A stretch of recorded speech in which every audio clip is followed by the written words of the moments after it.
Salam müəllimlər, hər vaxtınız xeyir olsun. Mən təlimçi Əmrə Aslanova Cəmalə.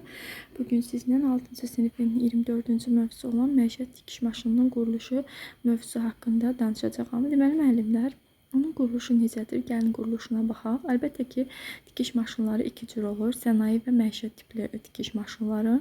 Məişət tikiş maşınları əl ilə, belə deyim də, daha çox istifadə edilirdi əvvəlki dövrlərdə, ancaq artıq məişət tikiş maşınları əl, ayaq və elektrik ötürücülü ola bilirlər.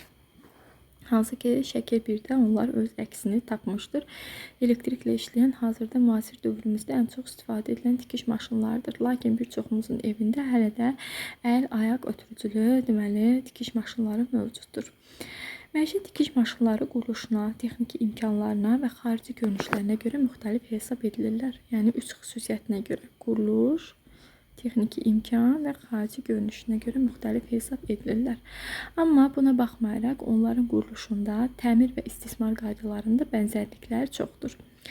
Və məişət tikiş maşınları parçanın kənarlarını kəsib düzəltmək, ilmələri və detalları ilməkləmək, dekorativ tikişləri yerinə yetirmək, həmçinin naxış vurma üçün nəzərdə tutulmuşdur.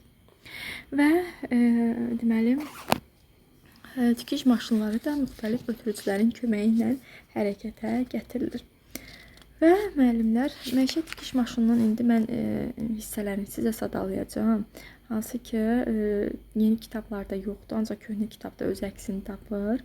16 hissədən ibarətdir. Mütləq şəkildə çalışın əzbərləyin. Çünki biz imtahanda nə ilə qarşılaşacağımın fərqində deyilik, bilmirik, məlumatsızıq.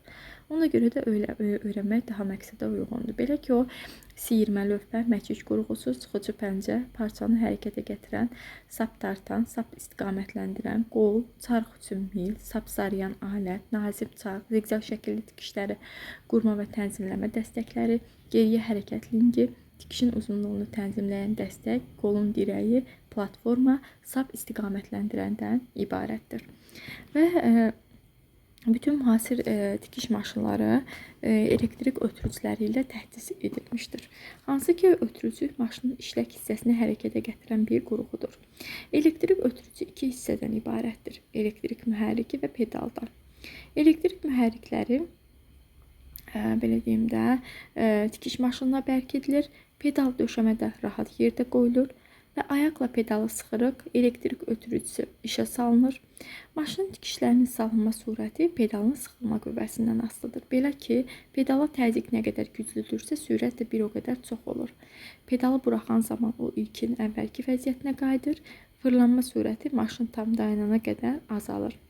Maşında tikiş işlərinə başlamazdan əvvəl təhlükəsiz iş qaydaları ilə tanış olmaq, sonra isə tikiş maşınını işə hazırlamaq lazımdır.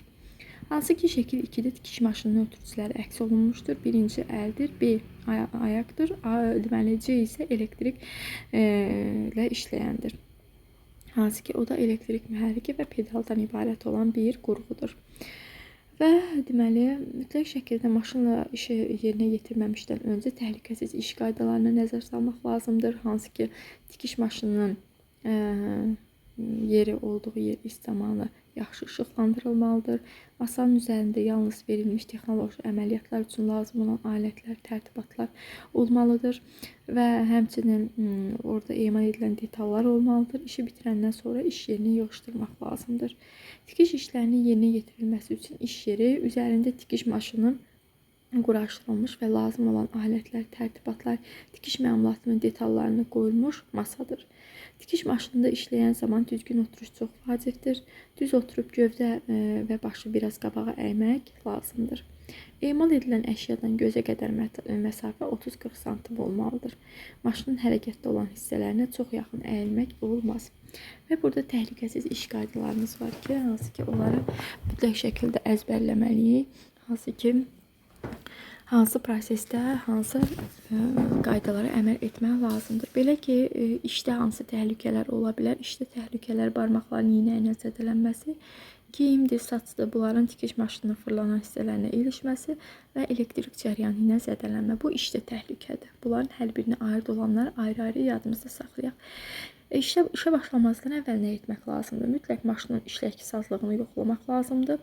Məmulatın detallarını birləşdirməmişdən əvvəl hissələrin arasında iynənin, sancağın olub-olmamasını yoxlamalıyıq. İş zamanı nə etmək olmaz? Maşın işləyən zaman yuxarı sapı saplamaq, makara qapağını quraşdırmaq, maşının fırlanan hissələrini yanında qayçı və digər alətləri qoymaq, maşın işləyərkən qayçını, məmulatı və detalları kiməsə ötürmək. İşi bitirdikdən sonra isə maşını söndürmək və iş yerini yığışdırmaq lazımdır. Və deməli, mövzumuz bu qədərdir. Asan, o qədər də çətin olmayan bir mövzumuzdur. Diqqətlə öyrənin, uğurlar hər kəsə.